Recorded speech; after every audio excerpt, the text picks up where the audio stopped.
সকাল সকাল ঘুম থেকে উঠে রেডি হয়ে গেলাম বাজারে যাওয়ার জন্য। আর ভালো মন্দ খেতে গেলে বাজারে তো যেতেই হবে।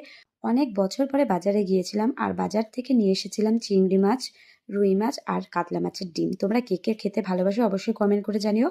আর কিছু সবজি নিয়ে বাড়িতে চলে আসলাম। বাড়িতে আসার পরে সব জিনিসগুলো এক এক করে বের করছিলাম, আর এখন যা সবজির দাম বলার মতো না। সো আজকে আমি রান্না করব চিংড়ি মাছের মালাইকারি, রুই মাছের ঝাল আর হচ্ছে কাতলা মাছের ডিমের বড়া। আর তার সাথে থাকবে চাটনি। তো চলো, আমার সব কাটাকুটি হয়ে গেছে। এরপরে মাছগুলোকে ভালো করে ধুয়ে নিলাম, তারপরে মশলা করলাম। আর মশলা করতে আমাকে সাহায্য করেছে আমার বয়ফ্রেন্ড। আর আমি তার সাথে সাথে ভাত বসিয়ে দিয়েছিলাম। আর আজকে রান্নাটা বেশিরভাগই করেছিল আমার বয়ফ্রেন্ড। আর আমি রান্না করেছিলাম চাটনি আর শাক। সো যাই হোক, রান্নাগুলো দেখে কেমন লাগছে অবশ্যই কমেন্ট করে জানিও। আর খাওয়ার ভিডিও যদি দেখতে হয়, আমার ফেসবুক চ্যানেলের নাম সঙ্গীতা মল্লিক ব্লগ, সেটা ফলো করতে একদম ভুলো না। আর সেখানে খাওয়ার ভিডিও প্রত্যেকদিন আমি আপলোড করব। অবশ্যই তোমাদের ভালো লাগবে, লাইক কমেন্ট শেয়ার করতে কিন্তু একদম ভুলবে না। সো আজকের জন্য ব্লগটা এই পর্যন্তই। সবাই ভালো থাকবে, সুস্থ থাকবে।